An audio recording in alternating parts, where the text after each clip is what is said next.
હવે જો આપણે સ્વાધ્યાયમાં 2.19 નજીક દેખાતા બે તારાનું અંતર માપવા માટે પરિચ્છેદ 2.3.1 દ્રષ્ટિ સ્થાનભેદની રીતના સિદ્ધાંતનો ઉપયોગ કરવામાં આવે છે. જે આગળ આવી ગઈ છે. સૂર્યની આસપાસ પોતાની ભ્રમણ કક્ષામાં 6 મહિનાના સમય અંતરાલમાં પૃથ્વીના બે સ્થાનોને જોડતી રેખા AB એટલે કે આધાર રેખા પૃથ્વીની કક્ષાના વ્યાસ જેટલી હોય છે.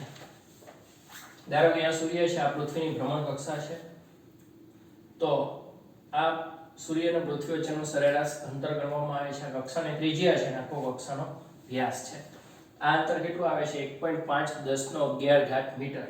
એક એસ્ટ્રોનોમિકલ યુનિટ આખું આપેલું છે એટલે 3 છે. 3 × 10⁻11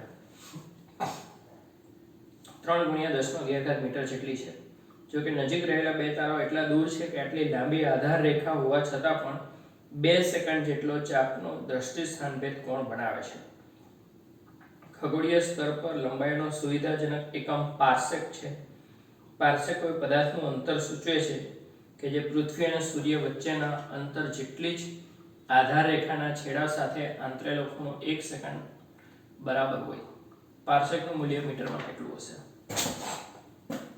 આગળ આપણે જે પાર્સેક એકમ વ્યાખ્યાયિત કરેલો, જો કે આપણે માપ મેળવેલું હતું, અહીંયા ફરી એક વખત મેળવવાનો છે, પણ અહીંયા બધી કિંમત ડબલ કરી દીધી છે.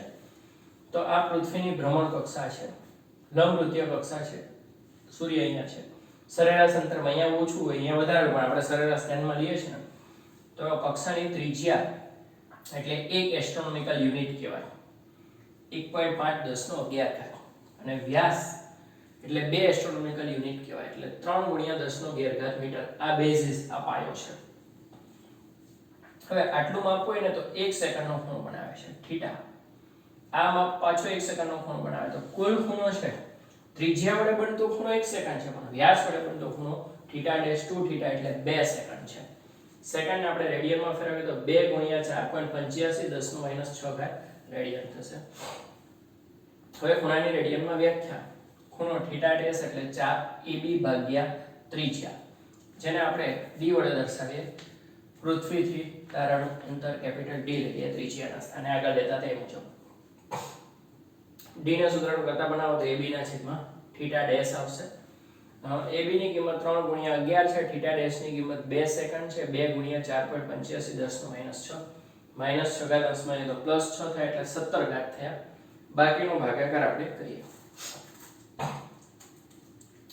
3/2/4.85 તો 0.309 આવે. 308 આવે એટલે 309 આંકડામાં ફરક હશે, ચાલશે. 10⁻17 પોઈન્ટ અહીંયા લઈ જાવ, એક ઘાત ઓછો થઈ જાય તો 3.09 × 10⁻16 મીટર એટલે 1 પાર્સેક કહેવાય.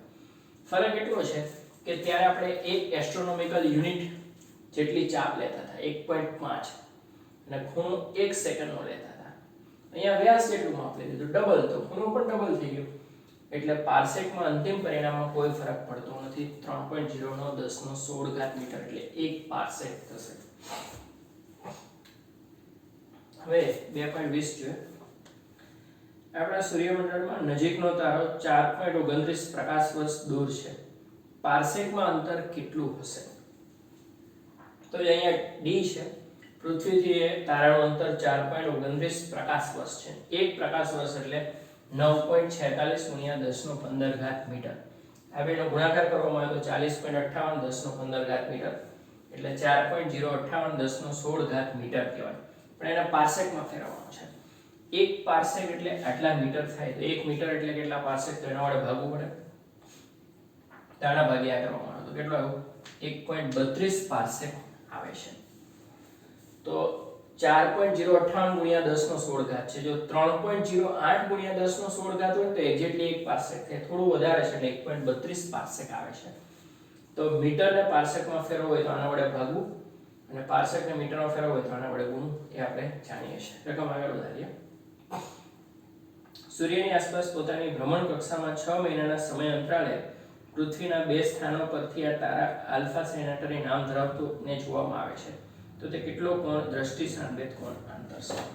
હવે આ તારો છે કેટલો ખૂણો બનાવશે એ જોવાનું છે.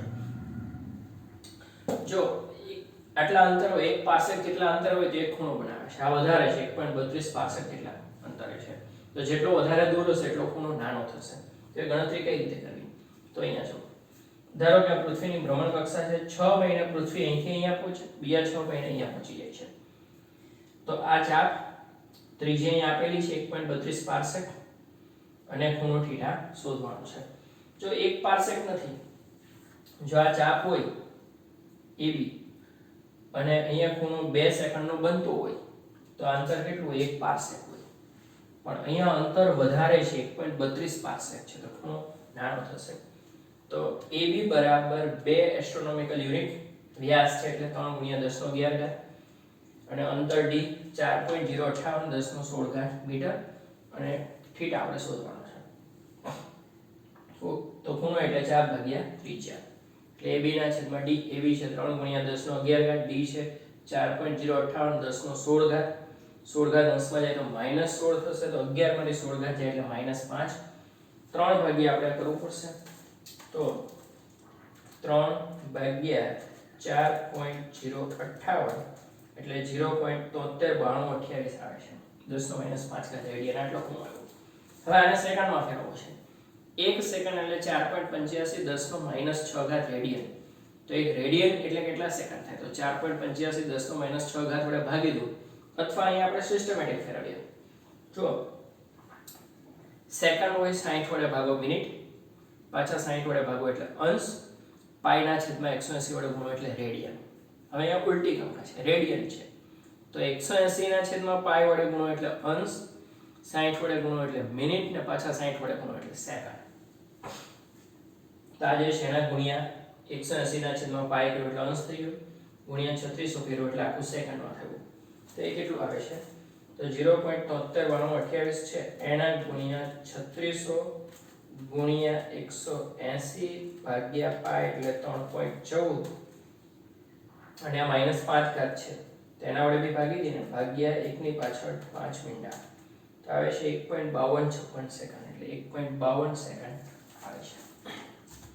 હવે આગળ વધીએ તો છેલ્લો દાખલો 2.22 જે તમને વિચારવાનું કીધું હતું તે. ચલો, વર્ષા ઋતુના સમયમાં ભારત ઉપર છવાયેલા વરસાદી વાદળોનું દ્રવ્યમાન તમે કઈ રીતે ગણ્યું છે? તો માની લો કે ભારતમાં સરેરાશ વરસાદ છે, આપણે 40 ઇંચ ગણીએ, કોઈ જગ્યાએ વધારે હોય, કોઈ જગ્યાએ ઓછું હોય.